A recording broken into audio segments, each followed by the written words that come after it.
I'm E.G. Marshall. The world, as we all know, is round, and therefore each journey we take must, in the end, bring us back to where we began. The geographers discovered this only a scant few hundred years ago, but the philosophers always knew it. For all philosophy is a journey into the unknown. And at the journey's end, the philosopher, like all other travelers, must come back again. As the book tells us, there is nothing new under the sun.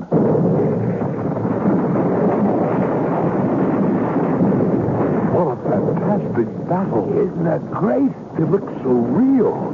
Tremendous writing and acting and direction. I told you, didn't I? It's the greatest show ever. That man, right there on the left there. Over there on the screen. Look, he's been hit. You can see the blood on his face. And now he drops. That's a beautiful performance. Nah, he's not such a hot actor. Oh, to play a death scene like that? Playing? How can you say he's playing? You know all these guys are really being killed. Killed? But this is just a feature film, isn't it? Sure. Are you telling me that the actors died? For real? How can you get them to do that? Well, pal, that's showbiz.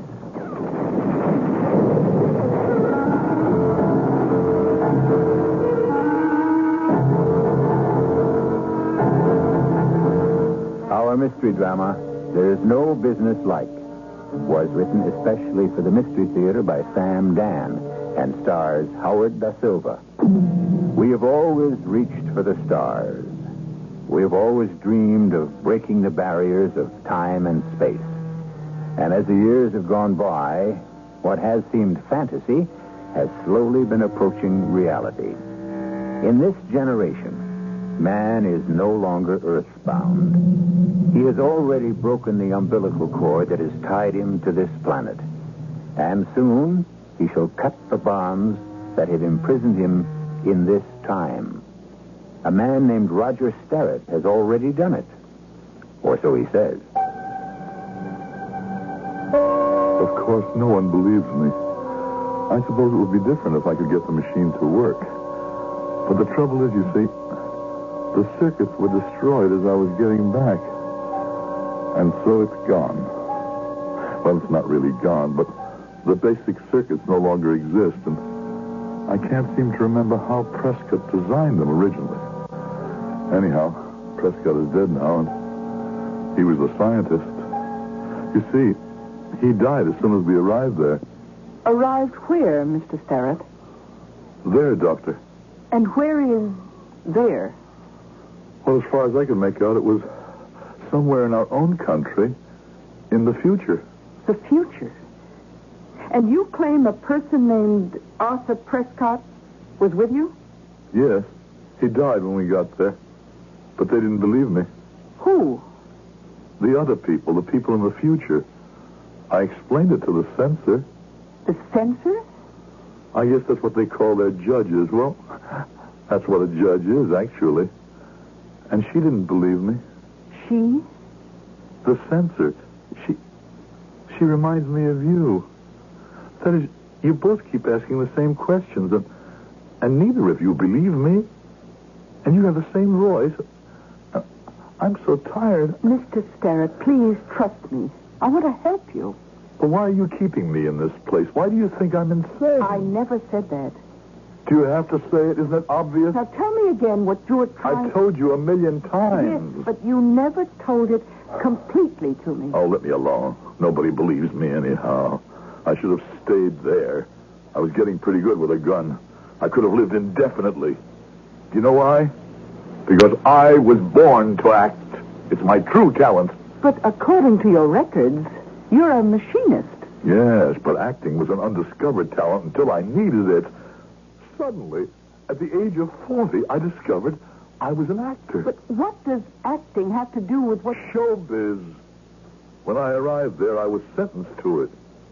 Sentenced to showbiz? For murder. You see, they thought I murdered Arthur Prescott. And for that you were sentenced to showbiz? Now, excuse me, Mr. Sterrett, but do we mean the same thing by showbiz? sure, showbiz. You know what showbiz is. Entertainment. Theater, movies, radio, TV. Show business. And you say you were sentenced to it? Oh, yes. They used that in the future where I was, instead of prison. Ah, I see. Oh, no. Don't say you see, because you don't see. You don't have the faintest idea of what I'm talking about, and you know it. Well, I... You want me to trust you, but how can I? You think I'm crazy. How can you possibly understand what I'm saying? I'm trying. Now, according to the police, you and someone named Arthur Prescott worked on this time machine. Prescott was a mathematical genius. I mean, he knew all about the formulas and so forth. And you? Me? Well, I can make just about everything. Just give me the right tools. So we were a great team. Mm-hmm. And you claim you constructed this time machine? Oh, yeah. His brain, my hands. We did it. And then? When it was finished and I checked it out, I discovered there was bad news for Prescott. Oh, what kind of bad news? He shouldn't go. Why not? He was too frail, too sickly. You see, the point where the past, present, and future kind of mix and match, and where you break out of whatever phase you're in, is very turbulent, very violent. And you thought it would be too much for Prescott? Yeah, but he insisted. And we got into the machine and got ready for takeoff or whatever. And things started to happen. I guess he didn't fasten his belt protector securely enough. He was hurled against the wall, and that's how he hit his head, and that's how he died. I must have passed out, too, because when I recovered, I was in something that looked like a cell. And there was a woman who looked something like you. What is your name? My name is Roger Starrett. Which is it? Roger or Starrett? I said it was Roger Starrett. I would advise you that you are on trial for your life. My life? What did I do? The charges against you will be stated in due course. Where am I? You know where you are. In an auditioning studio. Please, you must help me. Your name? I told you, Roger Starrett. No one in our society has two names. Our society? Which society is this? Oh, good Lord. I remember. The time machine. The time machine? Oh, that's what it was. Yes. You mean we succeeded? We actually went forward in time? Is that the premise of your program? We started out in 1976. What year is this? Are you licensed to devise entertainment programs? License? Of course not. That is another charge against you. A very serious charge. Even more serious than murder. What murder? A man was with you in that metal globe. He was killed by a blow on the head. Why did you kill him? I didn't kill him. It was an accident. An accident? Do not lie to me. I want to help you. But it's true. A lie will only result in your being sentenced to showbiz. Do you want that? Please. Tell your story. Okay. A man named Arthur Prescott and I... Why do you insist on giving him two names? Because everybody has at least two names where I come from. Where do you claim to come from? The United States. Where are your personal papers? They were in my wallet, but it's gone. We read those fake documents. They're not fake documents. Continue. We built this time machine. It brought us here, wherever here is, and Arthur hit his head against the wall of the machine, and that's how he died. And here I am, and that's the truth. Very well. You were given an opportunity to defend yourself. I shall now deliver my verdict. Verdict? We shall call you Roger. You're charged with the following, in order of importance. First, designing an entertainment without a license. An entertainment? The time machine fancy. A much overdone cliche. Second, carrying false papers. But that's my Social Security card, my driver's license. Third, murder. But I didn't... And therefore, you will serve a minimum of 15 years in showbiz. You are sentenced to become a member of the cast of Killers and Cops. But there is no appeal from the verdict. I, the censor, have spoken. After a while, a man came by. He was kind of short and stout and good-natured. He wore large-sized metal-rimmed spectacles. Hello, Fitch. Glasses is the name. Glasses? Sure, because I wear these cheaters. It's my public image. Let's go. Go where? Over to the Killer Cop Motel, where we eat, drink, and make merry, because tomorrow night we may die. Let's move, Fish. Why do you call me Fish? Oh, I'm in with the writers. One of them's a chick. She's got a thing for me. So I romance her along. It's a great way to keep alive. I don't understand. What's not to understand? You know what I think? I think I'm dreaming. Yeah. The word's out. You're either a little bit of a loon, or maybe it's like amnesia, huh? Look, the writer's already got your character figured out. But I... Yeah, you're a fish. Like you come and go quiet as a fish. And you leave no more trail than a fish moving through the water. Ain't that a concept, huh? What's your sentence? 15 years. She's got to be kidding, that censor. Who can live 15 years in showbiz?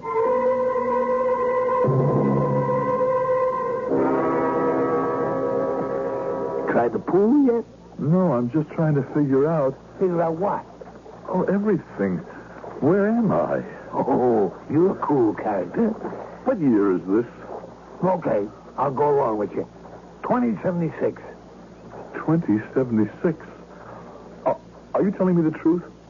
Why would I lie? 2076. Well, what's the punchline?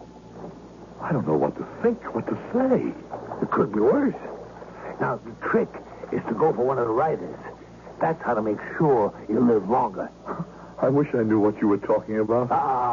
Here comes Baby now. Baby? Yeah, my meal ticket. I should say, my life preserver. Not too bad, huh? Hi, Glasses. Is this Fish? You just hooked him, baby. Fish, say hello to Baby. Hi, Fish. Think you'll like it here? I don't know what it's all about. I thought we'd get acquainted. You're my character. I thought I was your character, baby. The censor assigned me Fish. Oh, it's just about that time. What time, baby? Time to look at the special. I get a credit on that. Good for you. We're going all the way back to World War II, back to 1940-something. There was a battle of the Bulge. We're staging it. Wow. We have 700 in this big secret. 700? Turn it on. Use the big screen. We missed the titles. The openings. Those are tanks. German tanks moving toward Bastogne. See, I start with a long shot. Now, you see the guns on those tanks start moving as if they're searching for the targets. The targets of human beings. Baby, it's gotta be a masterpiece. And now, suddenly, we're in the full fury of the fight. Bam! Tap! Close up. Face to face. Nobody calls it the way you can. What do you say? It's great. It's a great theater. Yeah, look at the movement in her directing. The rhythm she gets. Here. There's a guy on the left hand of the screen. In the middle distance.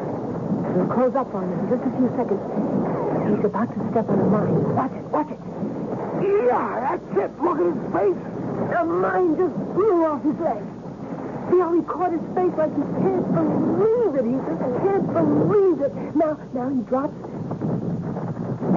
Sheer poetic beauty in the motion as he falls slowly, gently like a rose petal fluttering to the ground. Baby, when you describe it, a guy could cry. As he tries to support himself on the leg that is no longer there, comes death. Death is the only comfort to soothe his sorrow. How do you get that effect? What effect? The effect of his leg being blown off and then his dying. How is that done? Oh, you mean, how is it done? It's done with a modified landmine. You mean you actually blew his leg off? And what I'm looking at, these men are actually being killed? Well, what did you think? Where you been, Fish? But that's showbiz, Fish. That's showbiz.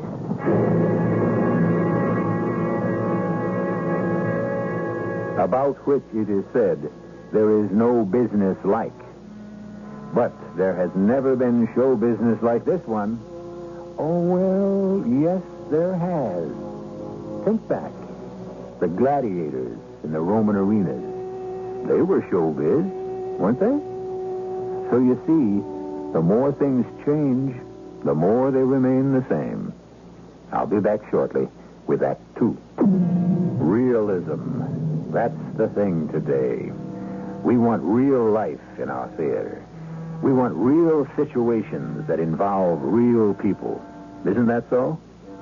Well, we're listening to a story that is supposed to be taking place in the future, where realism seems to be very much a part of the day. Not only are the situations real and the people real, but real things actually happen right before you on the screen. Are you telling me, Mr. Starrett, that in the show business, in that future time you claimed to have visited... I did visit there. I was there. The actors actually died? They actually did whatever you saw them do, Doctor. They were eaten by sharks, by wild animals. They drowned. They starved. They died in the operating room. Whatever the story called for. There must have been many dead actors. You think of all those shows, I would say easily 100 would be killed each week. But where did they find so many actors? Well, they weren't really actors. They were just convicts. Convicts?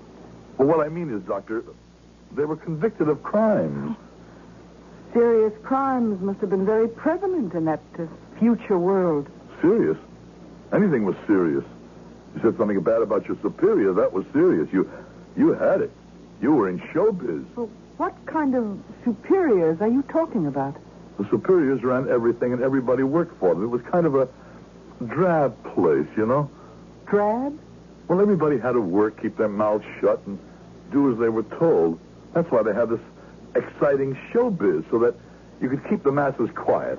But I didn't know that until later. Anyhow, a few days later, I was at the pool. Hi, sis. Hi, baby. Glasses isn't here. I see that.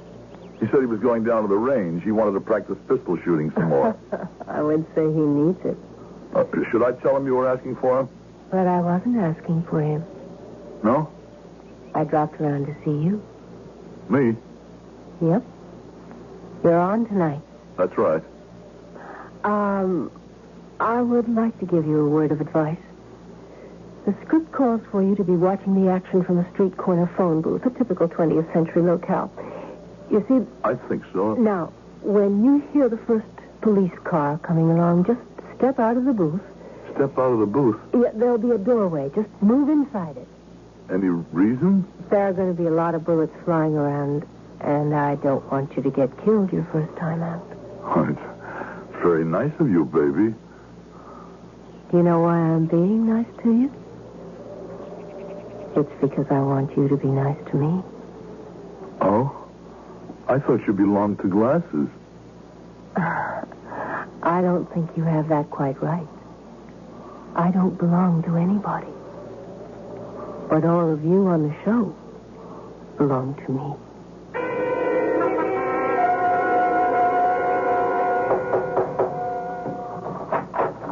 Hi. Can I see you for a minute, Fish? I mean, if I'm not bothering you or anything. It's okay, Glasses. Come on in. I want you to do me a favor. Sure, if I can. I always treated you right? I give you tips on everything. I help you along. What do you want? Put in a word for me. I mean, with Baby. What kind of word? Don't play stupid with me. She goes for you, I know. She dropped me the minute you came in sight. Glasses, it's not because of anything I did. I know. I wasn't the one who made a play for her the first time either. She decides. She picks out who she wants. And when she gets tired of him, look, I don't care, except... Except what?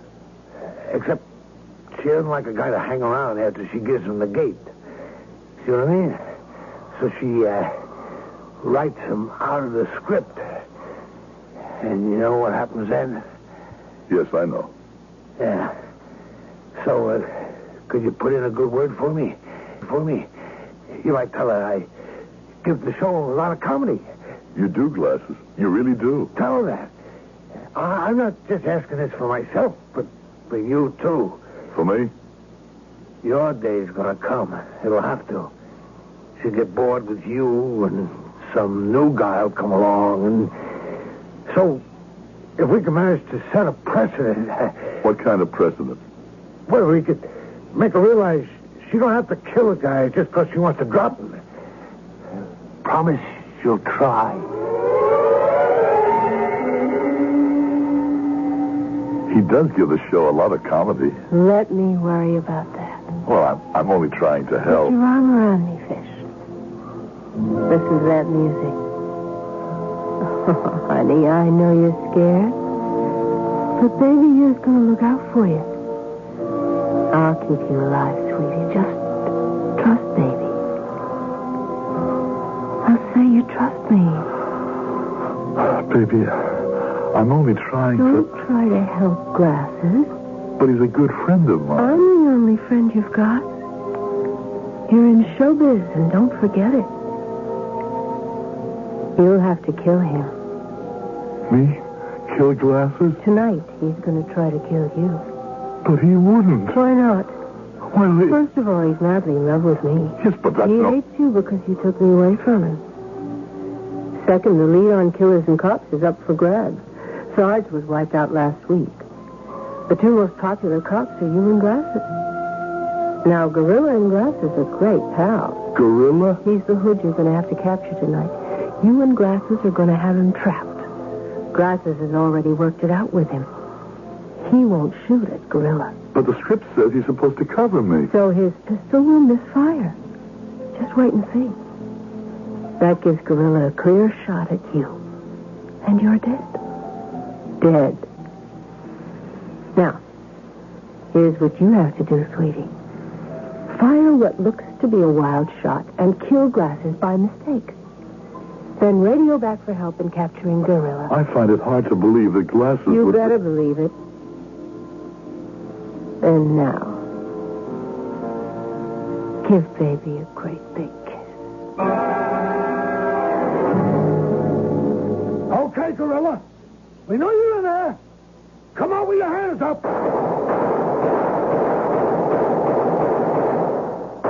No good, Fish. We'll have to go in after. Listen, why don't we get on the radio and call in for help? Why? Because that ain't in the script. But it makes sense, doesn't it? It ain't in the script. But if we go after him ourselves, both of us can get killed. That's Showbiz. Well, if that's the way you want it. The way to keep alive, the best way to keep alive, the percentage way, is to follow the script. Okay. The script calls for you to move toward the door of the house, and I cover you. Okay, let's do it. Go ahead. And Fish, good luck. Gorilla, this is your last chance. Okay, Glasses, I'll be moving in along the wall. Now, cover me. Here I go.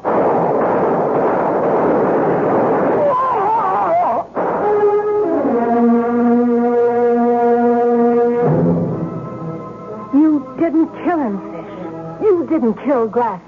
I couldn't. I knew that, so I told Gorilla to make sure to get him. You told Gorilla? I told Gorilla I knew about the little deal he'd made with Glasses. I don't mind you boys having your little intrigues, but when I want something done, I want to be obeyed. So Gorilla very obligingly shot Glasses for me. I never killed anybody in my life. Oh, come on. That guy they found you with in that phony-looking spaceship? But I explained how that happened. Yeah, well, you better learn how to kill. I don't know if I can. You'll have to kill to keep alive.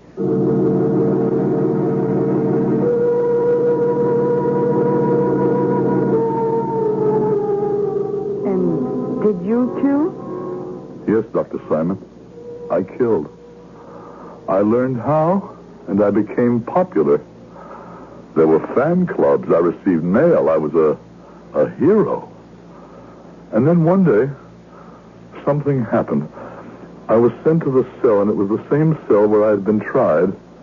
And my assignment was to pick up a new member of the Killers and Cops cast, somebody who had just been sentenced to Showbiz. All right, if you're ready, let's go. I refuse. That won't do any good. I refuse to kill. I know how you feel. You? Why, you're the most bloodthirsty, vicious... What were you sentenced for? Something you would never understand. Try me. Protest. Social protest. I want people to rise up and change their drab and dismal, suffocating lives. To think for themselves. All right, let's go, Brain. Brain? That's right. The writer has already figured out how to use you. You're going to be a brain. A kind of thinking machine who figures everything out intellectually and scientifically. If you'd like to have lunch now, Brain, we can have it served right here at the pool. 99% of the people in this country can hardly make ends meet, and you live in such luxury. You too, Brain. From now on, you too. But it's not right. Never mind that. Get to know everybody in the company. We try not to kill each other, except when she insists. Hi, Sis, darling. Hi. Hi, baby. Meet Brain. That's just what I came down for, to get acquainted. You're my character, Brain. I thought I was your character, baby. The censor assigned Brain to me. Now, what am I going to do with you? Oh, with a name like Brain, he might make a good guy to keep in the office. Who doesn't get out in the street. And suddenly I realized what I was doing. I was begging for my life, just as Glasses had been pleading for his when she met me for the first time. Because I saw what Glasses must have seen. That baby's eyes were now for the new man, which meant that the old one would not be long for this world. And a chill went through me. What was I going to do?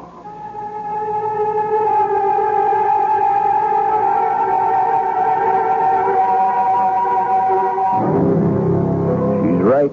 Baby's 100% right. A writer is truly a god. He, in this case, creates a world and everyone in it, and gives them life and love and death, purely as whim or mood or fancy may direct. But what happens when a writer is not restricted to the printed page, but is allowed to play God in a real world? The answer, if there is an answer, will be forthcoming in Act 3. Ancient Rome had her gladiators who fought to the death, her lions and tigers who hunted human prey in the sands of the arena. Her vast Colosseum could be flooded with water to float war galleys that could stage real sea fights, and the public ate it up. Now, sometime in the future, it seems, a jaded public demands the same kind of thrills. Well, that's Showbiz. Hi, Fish. Hi, baby. I want to talk to you about tonight's script. I took your advice about Brain. You did? Yeah. He never leaves the office. His brain works like a computer. Feed him the facts, and you can almost see his brain batting out the answers. Great? Great. Now, he figures out where this gang of smugglers has to be hiding. He gives you the information. You decide to go after them single-handed. I too? Why? Well, it's obvious. You see, you're the fish. Yes? The fish that swims alone, silently, never leaving a trace. Deadly like a shark. The lone shark. How many smugglers are there? 5 of them. And where will they be hiding? Oh, it's in the script. Could I read the script? Sure. But why? I just told you what happened. Well, I'd like to read it. You're the first actor who ever wanted to read a script. Okay, Fish. They're in that building down the block. You see it? I see it. Now, the minute you walk across the street, the cameras begin to roll. All right. Goodbye, Fish. Well, why don't we just say au revoir? Huh? See you around. Okay. Run! Fish! Fish! What are you doing?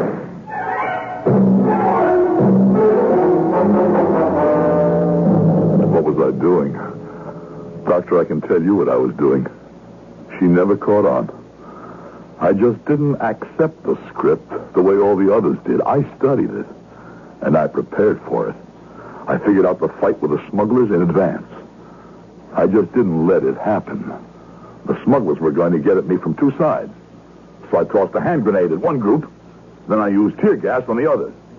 And I was able to finish them off. But surely, Mr. Starrett, you couldn't keep doing this indefinitely. Yes, Doctor, I could. You have to understand the people I was up against. They were mostly beaten and defeated to begin with, scared. And they didn't really know how to think. Why not? Because all their thinking had always been done for them. It was a terrible world. I never got out into it because, well, actually, I was a prisoner. But I passed through it. In a limousine, when we'd go from one location to another, and driving through the city, I'd look around, and you know what it seemed like? Yes? It seemed like the pictures we see of those dictatorship countries, drab, dull, and people who don't seem to have much fun, and crowded. There just wasn't room for everything. Masses of people and buildings, one on top of the other. And there's nothing more you can really tell us about this future world? Baby said it. She said it was the old story. Feed 'em bread in circuses, and you keep 'em in line. And you were part of the circus. I got to be the whole circus after a while. My exploits, you wouldn't believe some of them. I can hardly believe them myself. Single-handedly, I wiped out whole gangs. I destroyed entire mobs. How could you keep doing it? I told you, I planned it in advance. I prepared the ground. There was a girl in the prop department. I could get her to fix the guns the killers would be armed with. Little things. Lots of little things. But sooner or later, your luck would have to run out. It did. One day I was called in to see the boss. The real boss. I mean, the censor. Hi, Fish. Hi, censor. Your writer, Baby, has just created a special. Yes? A World War II special. She has asked permission for you to star in it. Oh, but I'm just doing fine on the Killers and Cops series. Not really. But the ratings... They're falling. It's the most popular show on. You're becoming a bore. Too predictable. You always win. We can't have that. Why not? Because you represent the establishment. Well, even so, it's a great show. And the people hate the establishment. But that's treason. Of course. And so, rather than have them do something about it, we must give them a chance to express themselves vicariously. Therefore, occasionally, the establishment must lose. What am I supposed to do now? World War II still exerts a peculiar fascination. Some time ago, Baby created the Battle of the Bulge. But now she's done something even bloodier. The Battle of Casino. But my image is of a cop. Your image is of an actor. You are believable in anything. But This meeting is adjourned.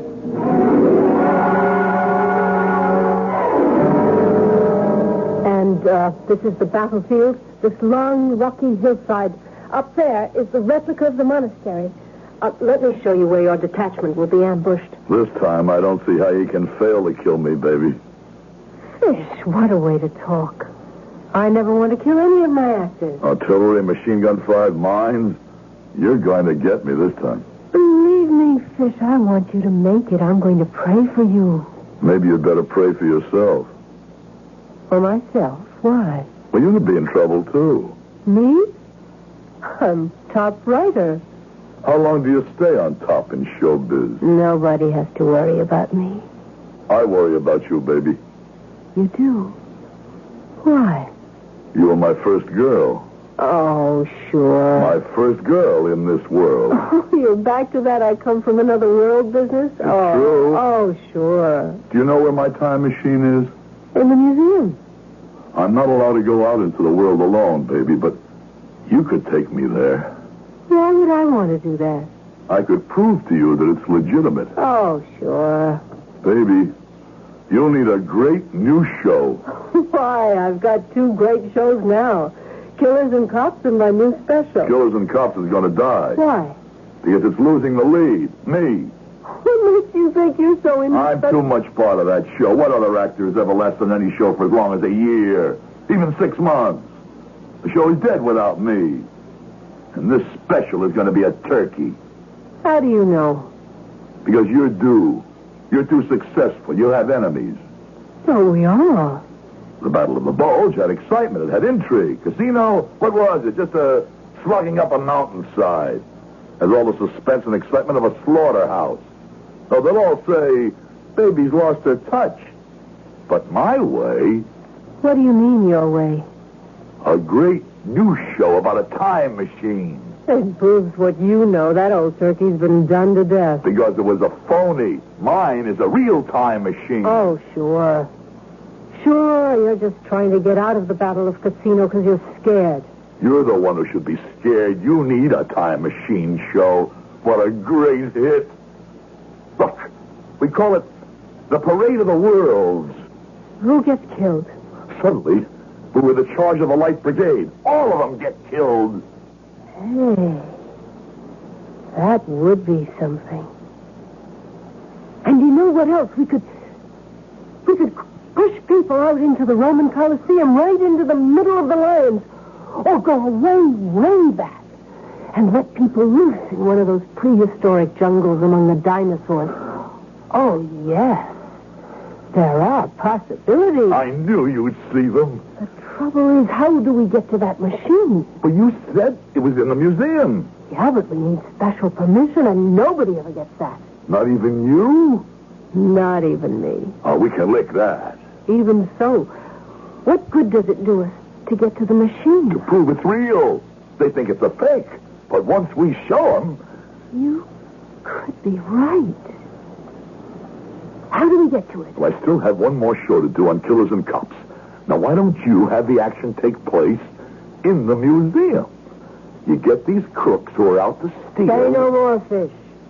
All circuits are go.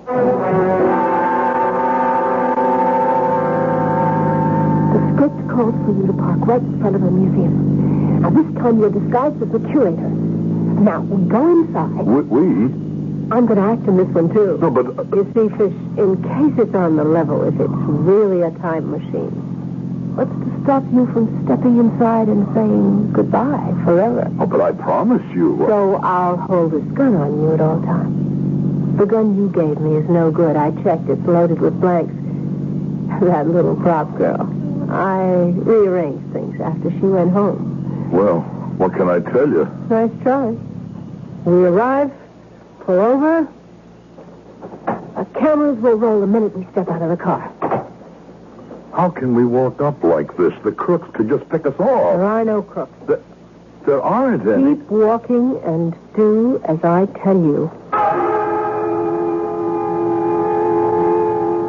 Now, all we have to do to go forward is throw this switch. That's all there is to it. But why are there no crooks? I rewrote the script. The plot is for you to take me into this museum to show how you can use a time machine to catch crooks. Once in here, I kill you. Why do you want to kill me now? Because I don't want to share writer's credit on your new idea. This machine works. That means you created a show. But I don't have a license. You're with me. It means I accepted you as a collaborator. You're now a writer. Well, before that happens, both of you step out. It's the censor. Both of you have broken the law. Let's escape. Step out. No. We'll be killed for this. In this world, you get killed sooner or later anyhow. Does it matter when? Yes, it matters to me. Step out. You heard her. Step out of the machine. No. It's an order. So what? Let's get out of this world. I can't. Do you want to die? I can't disobey an order. That's how it is. That's how we're trained. You wouldn't understand. You're not from here now. I know it. I'm going back home. No, you're not. Touch that switch and I'll shoot. You're crazy. Let go of me. Let the gun fall to the ground. I'll kill you. You're disobeying the censor. I have to kill you. Both of you, step out. Machine gunners, flamethrowers, be ready to destroy them.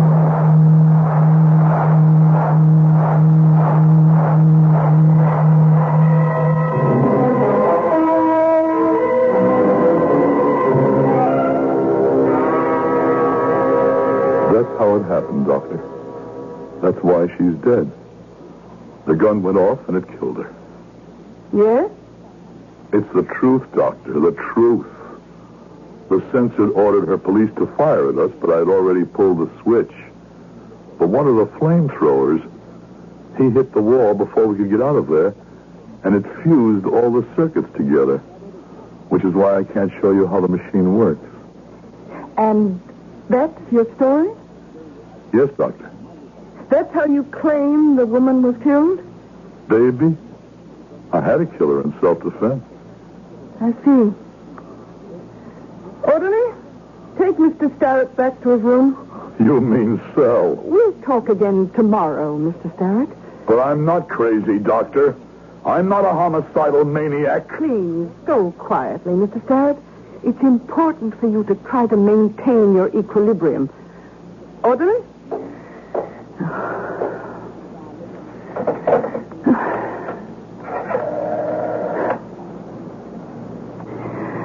Dr. Paris, this is Dr. Simon.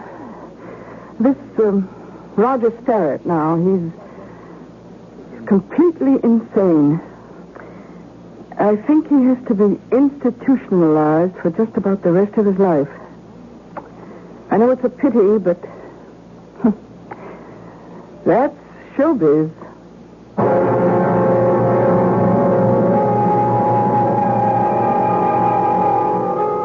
And, of course, there's no business quite like it. What happened to Roger Starrett? Well, he has become a character on a show you have just experienced. And during your lifetime, you will witness thousands of shows on which people come and go. They arrive from nowhere and return to oblivion. However, I shall return right here in just a few moments.